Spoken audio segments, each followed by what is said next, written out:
We're gonna stick military base tonight.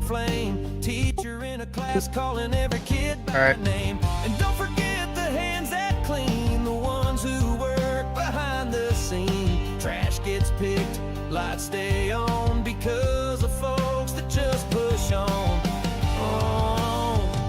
Salute to service, hear the stories unfold of heroes young and the brave and bold. From chalkboard lines to the engine's roar, to the garbage truck and the grocery store. American born with hearts ablaze, fist in the air as the eagle sways. They don't wear capes but they save the day. So we salute to service the American way.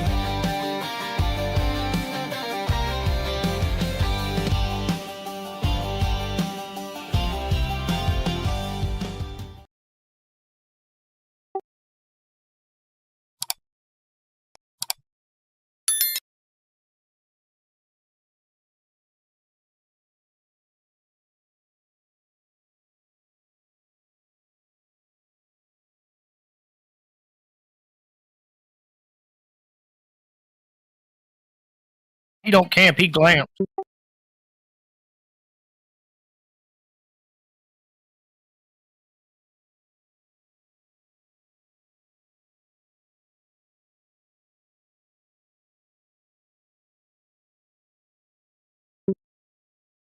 Nothing much, man. Getting ready for two drunks tonight, but figured I would hop in here with you since Boogie couldn't show up, since he had prior engagements. Yeah, he's doing the old. He's either working or camping. I can't remember, glamping as you call it. I can't remember which one he's doing. He's doing one of the two. But yeah, so on this one, we're gonna go into to something that's a little near and dear to me, a little special to me, as well as I know a bunch of other people out there. BB, do you happen to know what today is? Significant to June 14th. I did not actually know until you released the title of what your episode was going to be. I did not know that today was the Army's birthday. It is. 250 years ago today, the United States Army was born. So does the Army do like the Marines do? And, the Marines every year have a Marine Ball to celebrate the birth of it. So does the Army do a similar thing? The Army, they do a lot of similar things to the Marines, as well as they also have a parade, which is actually going on right now. I know there's quite a few thousand people at it, along with our wonderful president, Mr. Donald Trump. He's there as well, celebrating with the Army. I've watched a little bit of the parade. It's actually quite interesting. They started, at the very beginning, and when I quit watching it to come do the podcast, they were actually doing like the Gulf War and that era. When I left it, they had covered it, Vietnam, and quite a few different eras before Vietnam, World War I, World War II. So it was quite interesting to see the old uniforms and the old equipment come rolling through. And what's funny is the Army actually is projected to spend anywhere between $25 and $45 million on this parade that they're doing today, as well as the Army told Washington that they would pay for any damages done to the roads in Washington from the heavy equipment such as the tanks and stuff like that. So it could be more than $25 to $45 million after the Army assesses and pays for any damages done by the equipment. So it's a great day. I have a few things I want to share with everybody. As everybody knows, on today in 1770, why is my stuff not popping up? There we go. Today,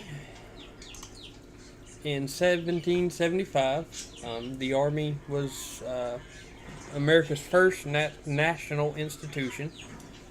Um, so I have here, and I'll share my screen so everybody can see what I'm looking at. So the Army was created before we become an independent country. The Army was actually created back when the original 13 colonies. And we'll get into that here as we go through some of this. I'm not going to go through all of it because it'll take us 17 hours to do it, but we'll go through it and I'll hit some of the interesting points on it. But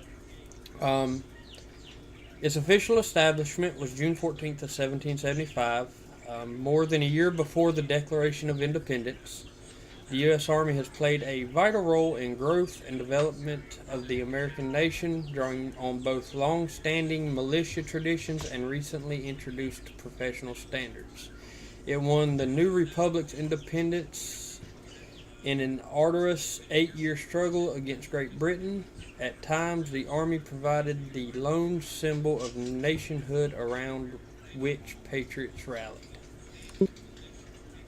So, yeah, the Army was actually created more than a year before the Declaration of Independence was signed, or even, before it was signed, or even written, which I found interesting. I didn't realize that the Army would come before the Declaration of Independence. Yeah, like you would think that we wouldn't have. I mean, I guess we had to have a military in order to secede from to be able to be our own country. You know, there had to be. You had to get an alliance going beforehand. Yeah, most definitely. But I wouldn't think it would have been. I guess from the way this reads, institutionalized that far ahead of the Declaration of Independence. I mean, I know countries and all that have had armies, what they call armies, for, you know, many, many years before any of this, you know, ever come to play. But, yeah, I don't know. It just surprises me that it was done that far ahead of the Declaration of Independence before we actually became a country. It almost sounds like the Army started out as a militia before. Like I don't know if North Carolina has one, but like Mississippi actually has the Mississippi Militia. So it seems like they were almost like rebels, just about. Well, if you think about it, the entire group of people that made up the 13 colonies, if you think about it, were rebels. They were what I guess you would call a militia, because they separated themselves from, you know, the country that they were supposedly a part of and decided to create their own country. So in a way, I mean, I guess you could look at the original 13 colonies as the colonies of rebels against. It's a big ass militia for sure. Yeah, most definitely. So we'll go down a little bit. March 25th of 1774, Boston Port Act, start of the Intolerable Acts. In the wake of the Boston Tea Party, the British Parliament closed the port of Boston to ships with its passage of the Boston Port Act, which took effect on June 1st, 1774. It was the first of the I can't say that word. Coercive or Intolerable Acts, 5 laws passed by the British Parliament to suppress resistance to its authority over the American colonies. So, in the wake of the Boston Tea Party, the British Parliament actually closed ports in Boston to try to suppress the resistance coming from the colonies that were established here in America. They closed the ports trying to suppress the colonies, I guess trying to force them to say, hey, you know what, we made a mistake. We're just going to stay a part of Britain. I mean, you close ports. I mean, you close ports now, BB. What happens if we were to close all the ports in America right now? I mean, it's already happened. It happened a little bit to where the trade market was closed and ports were closed and we weren't accepting goods and such. Like, it happened during COVID. Yeah, it sure did. And that's why products and such were running out. Like specifically, if you were in the market for a new car during COVID, it was hard to be able to get a new car because there's actually a shortage on cars because of the chips for them, which also was the same thing with like computer, any type of electronics that has a chip inside of it. It was difficult to find them. And if you did find chips, they were outrageously expensive, like graphic cards and stuff for your computers went through the roof. So that's similar to what happened during COVID. Just probably that was 10 times worse. Well, yeah, because at this point in all this, I don't think that the 13 colonies were.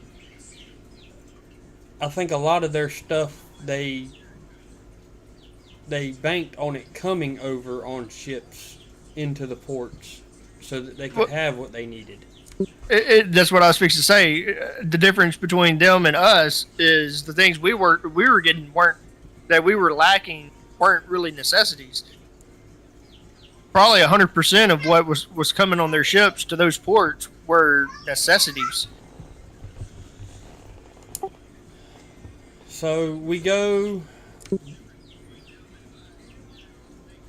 to May 20th of 1774, the Massachusetts Government Act.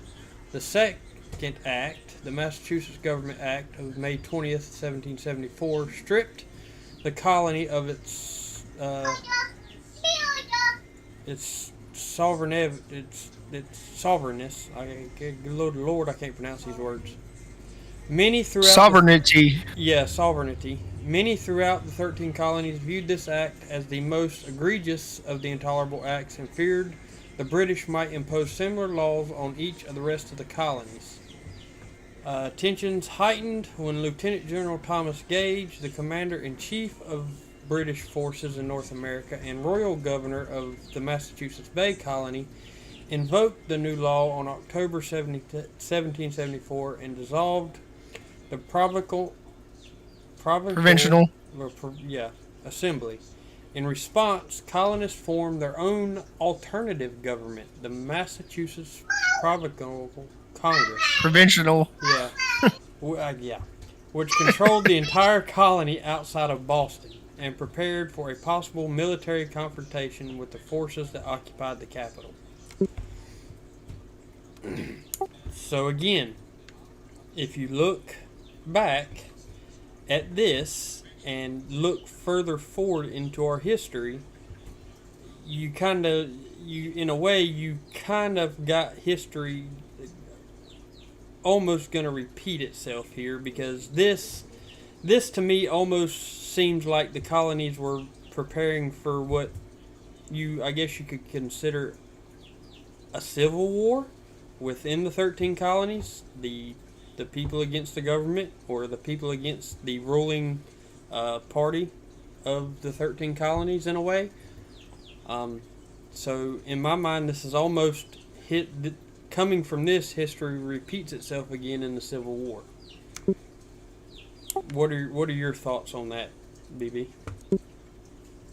I mean, I completely agree. They were definitely preparing for a civil war. So we go from that and we go to April. I guess would that be considered a colonial war? They were more preparing for a colonial war than a civil war. I mean, yeah, I guess, yeah, that would be. Yeah, I think that would be more of a colonial war than a civil war. Yeah, you're right. BB's always got to be right for some reason. I don't get it. Anyway, That's why they pay me the big bucks. Right. We go to April 19th of 1775. Battles of Lexington and Concord. The start of the Revolutionary War. Does anybody recognize those two names? If our viewers out there, or BB, do you recognize those two names and where they're from? Yeah, more so the Lexington one over Concord. So upon learning that this extra-legal government was amassing stores of weapons in Concord, which is about 20 miles from Boston, Gage sent a military expedition, April 18th, 1775, to seize and destroy all the munitions his men could find. This led to an exchange of musketry.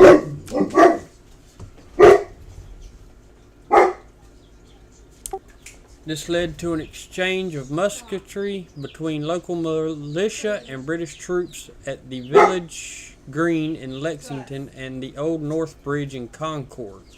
April 19th, 1775, signaling the start of the Revolutionary War. Looky there, local militia. Yep. Militia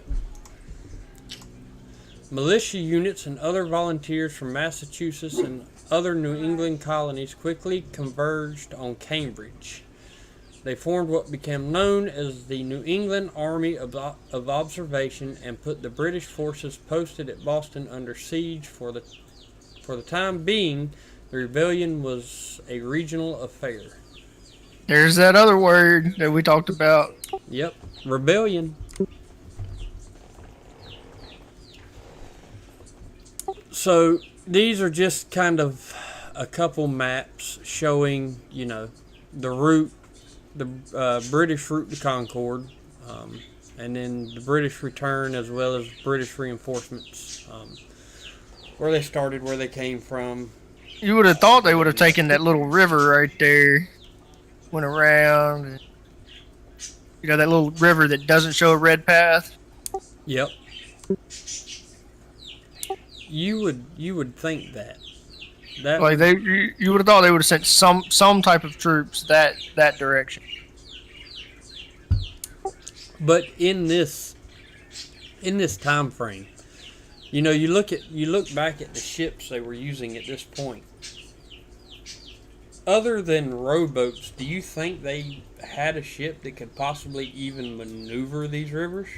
I mean, you're going upstream too. Yeah. So.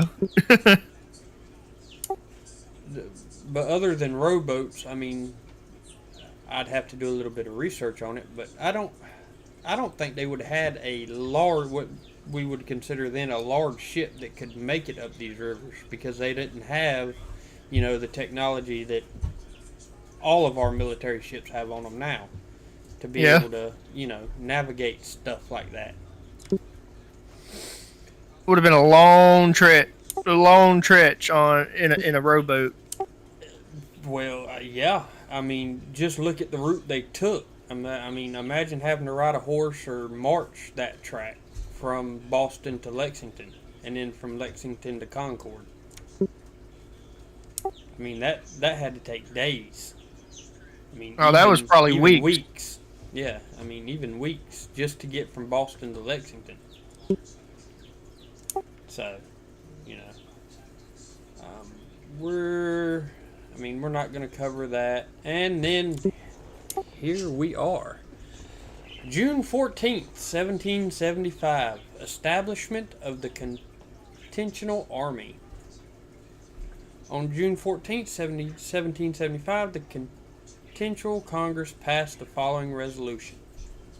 Resolved that 6 companies of expert riflemen be immediately raised in Pennsylvania, 2 in Maryland, and 2 in Virginia.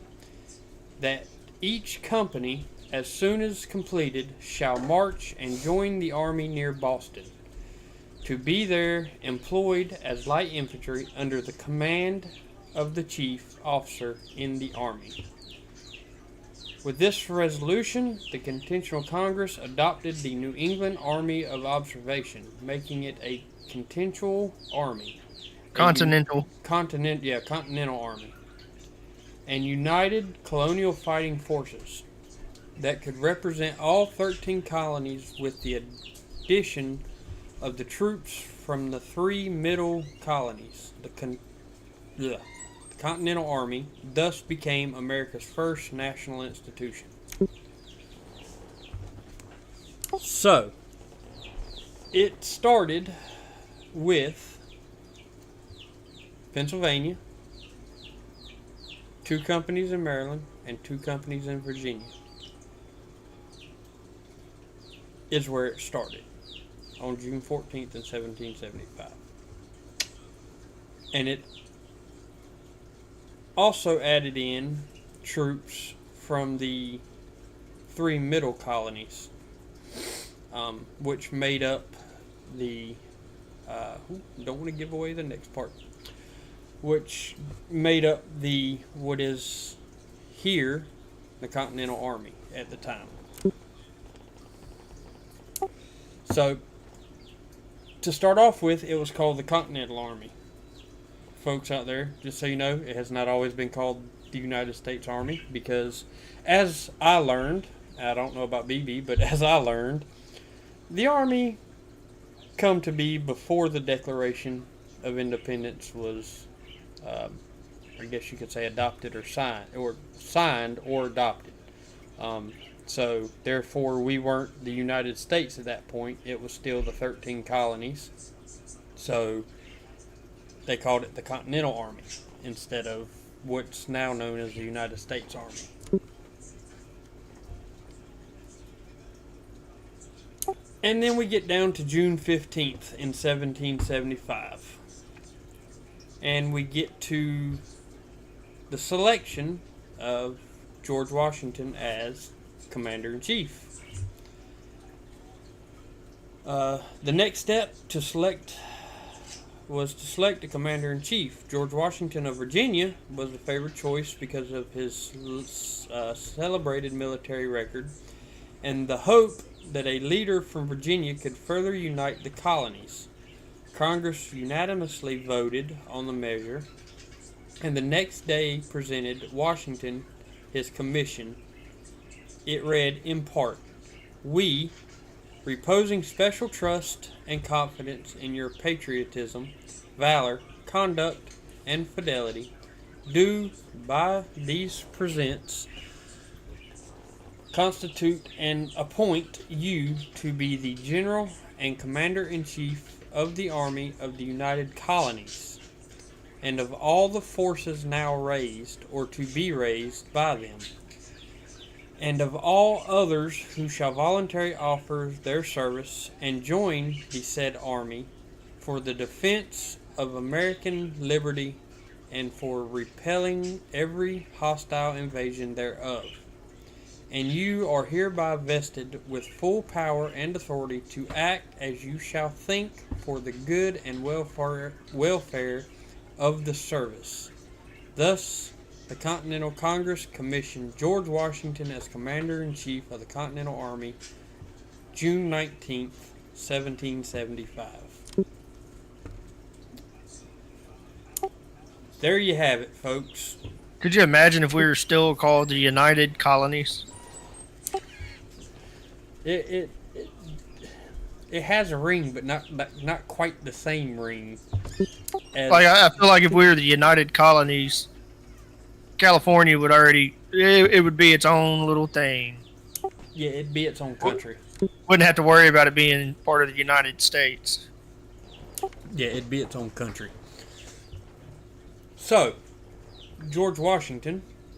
Now, this has him as Commander-in-Chief. This says June 15th, 1775, but as we learned down here at the bottom, they commissioned him on June 19th in 1775. June 15th is when they selected him. And then I think they pretty much what they did on June 19th is they swore him in. So it's kind of like the swearing of the president. I'm assuming that's Well, what occurred, is that he what- was sworn in as the commander in chief. Well, what they mean when they say commission. Now, this is me basing this solely off of what I know about the Army today. So, in the Army today, you have your non-commissioned officers, or which range from like your sergeants, staff sergeant, sergeant first class, master sergeant, first sergeant, sergeant major, command sergeant major, and then you have your commissioned officers, which are your first lieutenant, second lieutenant, captain, major, Generals. generals, colonels, lieutenant colonels. Those are your commissioned officers. And so, what I'm taking here is when they say they commissioned him as commander in chief. So, in some reading, George Washington is one of only maybe 5 what you would call 5-star generals. We haven't had many in this country. Like I said, I think it's 4, maybe 5 in this country. And supposedly Washington was the first. So when they say commissioned, I don't know if they commissioned him to start off with as a 5-star, or if he was commissioned. You know how they done their ranking system back then was completely different than how we do it now. You still had your ranks, but it was a lot different. But yeah, when they say they commissioned him, that just means he was a commissioned officer for the military. He wasn't non-commissioned.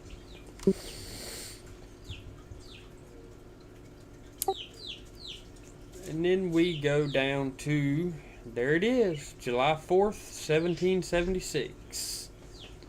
A day that everybody should know what happened. You shouldn't have to read this to know what happened on July 4th. When Congress declared independence, the Continental Army and the militia in the service of Congress became known collectively as the Army of the United States instead of the Army of the United Colonies. There's where the name change came in, folks. July 4th, 1776. That's when the name changed. So, we go back more than a year from this date. And you go from an army that was commissioned as Army of the United Colonies to more than a year later, and the name has changed from Army of the United Colonies to Army of the United States, or as a lot of people know it now, U.S. Army, United States Army. So that gives you quite a bit of information, and like I said, BB, we're not going to go through all of this. I'm going to stop it right here, just because we could go for another 4 or 5 hours just on what this says. You got over 300 years of military timeline, right? Like, from that date forward, you got over 300 years. Yeah, I mean, 350 years. This is just covering the 250 years that the Army's been around.